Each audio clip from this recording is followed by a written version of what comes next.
I reached the age of 21 and I got to a stage where I started to make a little bit of money from gambling. Now, at this moment, at this point in my life, a lot of my friends wanted to be part of this. And being part of this, I didn't want no involvement because I knew what gambling does. Now, at the time, I gave into the pressures. So, I found myself in a situation where I took £1,000 from my friend.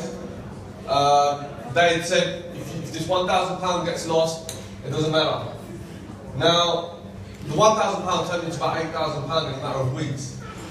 My friends got excited by this. Now, what that meant was, they thought that if they put £10,000, they're going to make £80,000. If they put £20,000, they're going to make £160,000. Now, I reluctantly gave into the pressures again. There was 3 brothers. And what happened? The result of that was £40,000 lost. I now was facing serious death threats. And I reached a stage where I've been threatened to get money from my father. Now my father also worked on minimum wage in factories all his life. I myself scared of my father, not a very good relationship. My father wanted to help. My father said, let's go to the police. I said, Father, going to the police is not an option. My father raised £19,000 for these people through loans, borrowing from relatives. And what I found was, my father paid these guys back over 3 instalments, cash, at service stations, at car parks. And what I realised was, after the 5th instalment, my father said, you leave my son alone after this day, otherwise we will be going to the police. Now they agreed. I was left alone for a few weeks, and this time I was approached again, but this time I was isolated by myself. Asked to hand over my passport and a utility bill, I did, because I didn't want to rock that boat. I knew how serious those threats were, and I knew the threats weren't just on myself, but also my family. I was more in fear of my family than myself at the time, and what unfolded, so this happened in January 2009, my passport and utility bill was taken from me. Come August 2009, 8 months later, 11 undercover police cars outside my house. Sniffer dogs, and my house was turned upside down. My family house where I lived with my mother and father. Now, I was arrested on that day, 9th of August 2009, 7 AM, for a £38 million VAT fraud committed by day. And now, at this point, I was dealing with not just the people who took £90,000 from me, but with some of the most organised crime gangsters in this country. And I was met at the police station by bed solicitors, advising me, or should I say telling me, to give no comment interviews. Which I did. And I did this from August 2009 right up to January 2011, eventually being charged with the offence. January 2011 this occurred, but 2011 was a very interesting year in my life. The year of 2011, I began to know myself on deeper levels. I realised there were certain friends that I didn't know which ones I could trust, which ones I couldn't trust. Now I was in a position where I'd cut all my friends off. And in doing so, I felt an immense amount of peace within.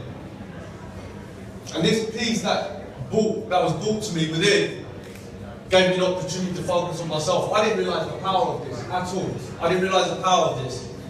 And after being charged with the offence, during the year of 2011, I spent more time focusing on myself, and I began to realise the power of conditioning. I didn't know what conditioning even meant until I spent time by myself.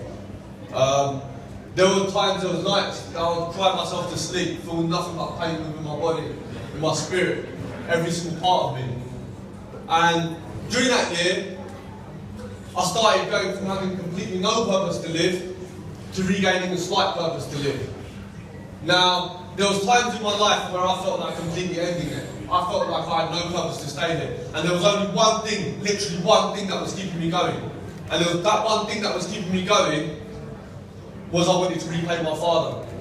I never wanted my father to become part of my pain. So for every teardrop that dropped on that £19,000 worth of notes that we handed over at those service stations, that was the only thing that was keeping me going. That kept me going. And then what I realised was, as I cut my friends off, as I cut everybody off, and I started to focus on myself, and I started to repay my father, I started to realise things. I started to see things a lot differently. My perception of life's changed. I understood a lot more about conditioning and how we're affected. Come December 2011 now, so throughout the year of 2011, having regained more purpose to live, eventually I got addicted to this feeling. I enjoyed it. It felt good. I forgot what that feeling felt like. From 2008 up to 2011, I felt nothing but pain. The only two things that I was seeing in my life during those years was either death or 15-year jail sentence. These were the only two things I would see. 4 walls and a prison cell. From going from that to feeling good and feeling a bit of purpose in life, I got addicted to the feeling because I didn't know what it felt like. It felt like a bit of freedom. Something which I had not felt for so long. Now, it was this freedom that gave me more and more strength, eventually leading me to December 2011, where I went away. I decided to go away for 3 days to set some goals, to get some clarity on what I want from this life. So I went in December 2011, nowhere expensive, just a cheap hotel, £30 a night. I don't have much money, I had to borrow some, right? And what happened was, I went away, and I thought, what do I want from life? If I didn't have to count the costs, if I didn't have to count the consequences, what do I want from life? No limitations, what do I want? So I sat there in this hotel, no laptop, no phone, everything off. Because these days it's very difficult to even understand what a distraction is. And I did that. And I sat there, and I thought, what do I do now? I'm going to trial in March 2012 for a crime I've not committed, and I've not come here to set 3-month goals. I've come here to work out what I want from this life. So for the first time, I decided, I made a decision, and it's really important because it's a decision that changes and shapes our destiny. And I made a decision that no longer would I live allowing my circumstances to define who I am. No longer would I live allowing a 15-year jail sentence to define who I am. No longer will I live in fear of bullets coming through my window at any time. No longer will I live like this. And in doing so,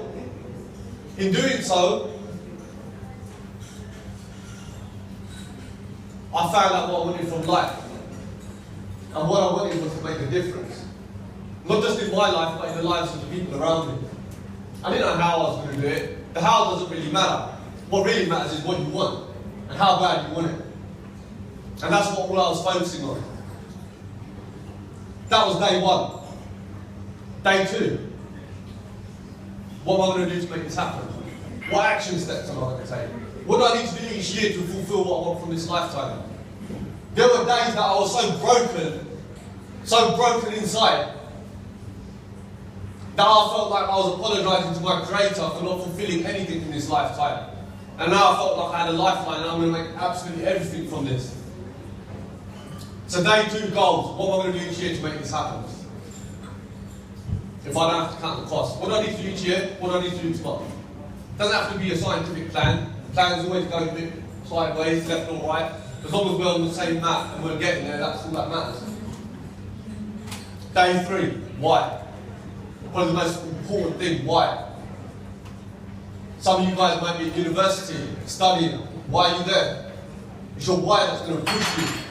It's your why that's going to step you into your greatness. Why? Why do I have to make my dreams a reality? Why?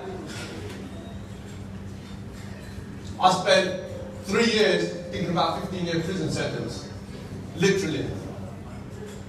Now, I'm using that same thing to drive me. I'm actually curious how far I can go in 15 years. Within the next 15 years. How far I can go without thinking about death. £19,000 extorted from my father. I will never allow myself to be that vulnerable again, and neither will I allow my family to feel so vulnerable again. And I will live on to make this £90,000 feel so small, because I'll never want to feel this weak again.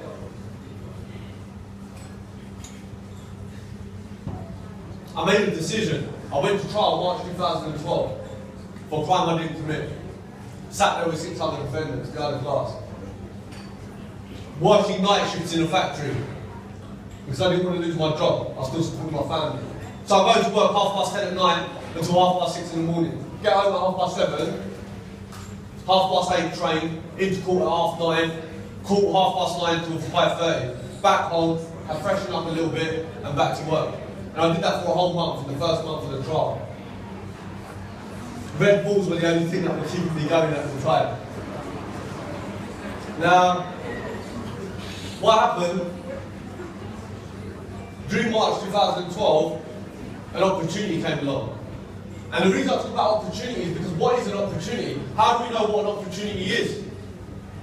What is an opportunity? An opportunity is something that we see.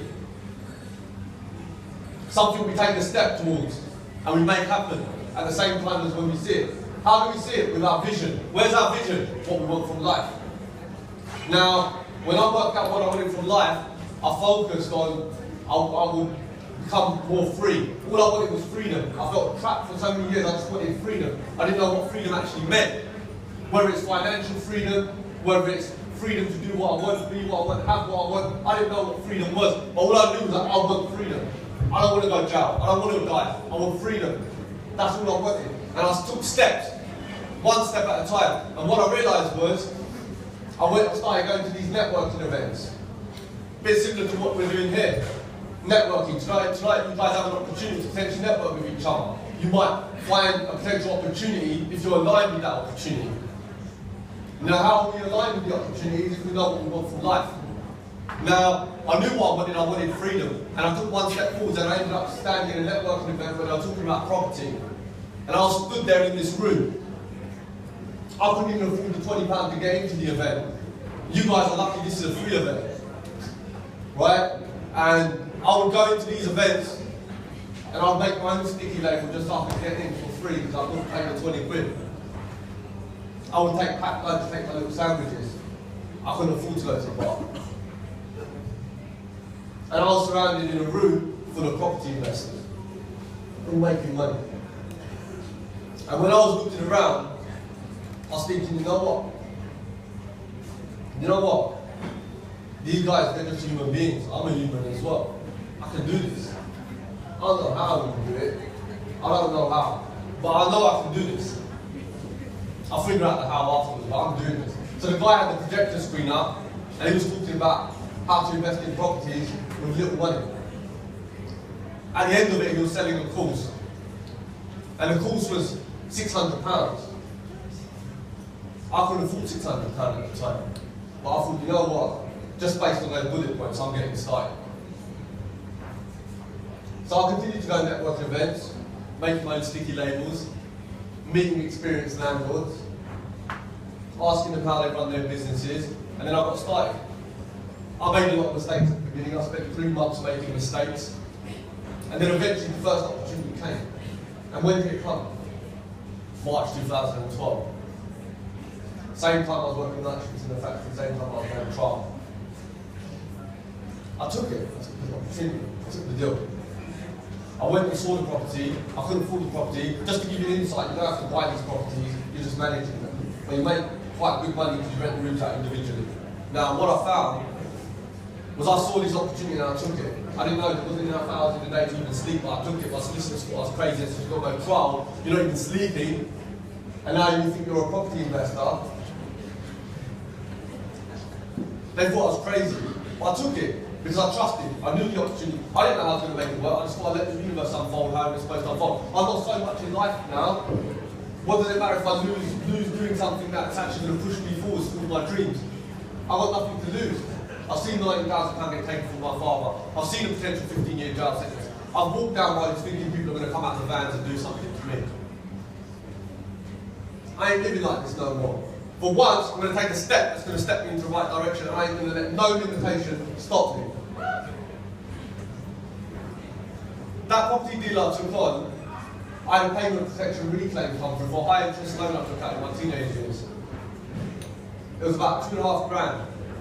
My first deal that I took on was worth 3.5 grand. That made me £950 per month. First deal. And I was working on minimum wage. My job was earning me £1,200. I knew, after I got deal 1, I had the property fully tenanted within 3 weeks. And the only thing that was going through my mind, body and spirit at that point was, where's deal number 2? May 2012, deal number 2. June 2012, 2 weeks before the trial, verdict, deal number 3. My solicitors thought I was crazy, they're going to dissolve your company if you get convicted for this crime. I said, look, I ain't committing no crime here. You know that, I know that. I'm not letting anything stop me from moving forward. 2 weeks later, after deal number 3, I was acquitted. After a 3.5 month trial.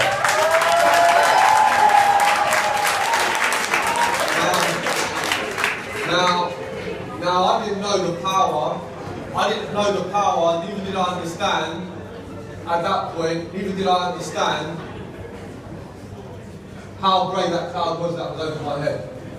What followed from 2012, by the end of 2012, I've got 7 rent-to-rent properties, and I was making £6,000 net profit per month.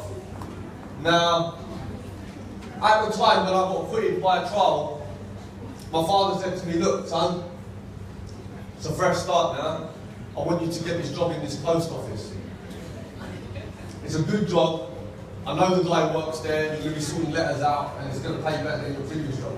Now, how was I going to tell my father at this point, that, look, father, dad, I'm now investing in properties and I'm trying to get deal number 4 and I'm working towards £3.5 grand a month. In all fairness, I didn't expect him to understand. So I said, Dad, look, this furniture assembly job I've got is alright. It's paying me okay at the moment. I may be in the future I'll consider it. So, I got to January 2013 earning £6 grand net profit per month. My father still doesn't understand even to this day where I am in my journey. He understands that I move forward, but it's a gradual progress. Now, January 2013 I was invited to speak. I was invited to interview with one of the biggest property training companies in the UK. And I gave that interview, and what followed was the guy said to me after the interview, how do you fancy speaking at Wembley Stadium in front of 1,000 people? I said yes in a click of a finger. He said, you know there's going to be 1,000 people there. I said yeah, that's fine, I just told my brain there's going to be 5,000. Now, at that moment in time, I'd never spoken in front of even more than 5 people. But I said yes in a click of a finger because I knew what an opportunity looked like. I knew what I want from life, I knew what my mission is, I knew what my purpose is. Say yes first, then find out how after. So I went and spoke at Wembley Stadium, and what I realised was I spoke on his platform, and after I shared what I'd been through and how I got to where I'd got to, I saw many people get up from their seats, run to the back of the room, and sign up for his programme. I was already inspired. I'd still not attended a property course at this point. Now I was being asked to teach at his property course. But I'm hungry. I'm really hungry. Sometimes you've got to give up good for great. It was a good opportunity. It was a good opportunity. Speaking for one of the biggest, teaching for one of the biggest training companies in the UK, that was a big opportunity. But it was good, it wasn't great. What's great? What is great? What's greatness? What is greatness? What does greatness look like? Greatness looks like exactly how you see it. What do you see in greatness? What is greatness? Greatness lies within you. It's inside you. When you know yourself inside, when you know the greatness that lives within you, you project that outwards. And then you know what good opportunity looks like and what great one looks like. And I found I refused that opportunity. I made a decision at that point that I was going to stick strong to my values and beliefs. stick strong to my vision and my purpose. It might take longer, but I will get there. So I set up my own training company. Started up in March 2013. 2 years have gone on now. Over 1,000 people trained. Over 50 people quit their jobs, full-time employment. Some were studying at university too. They got 1 or 2 properties, 3 properties while at university, earning 2-3 grand a month while at uni. Now I'm inspired. I'm inspired by change. I'm inspired by people who take action. I'm inspired by you, what you do as a person. My inspiration, people say, where do you get your inspiration? Where do you get your motivation from? Motivation comes from you, what you do, what you give, what you bring to the table. That inspires me. Just to give you an update, I'm now on 16 rent to rents, earning 12 grand net profit per month. Now, if I spoke to somebody in March 2012 and said to them, I'm working on minimum wage, and within 2.5, 3 years, I'm going to be earning 12 grand net profit per month, and I'm going to talk over 1,000 people, and I'm going to help them to become financially free, I would have got laughed at. I would have got laughed at. This ain't a game. The only game that's being played is the one that you're allowing to be played. You're the director of your own game. You're the director of your own film. You direct it. You choose it. You bring it to the surface.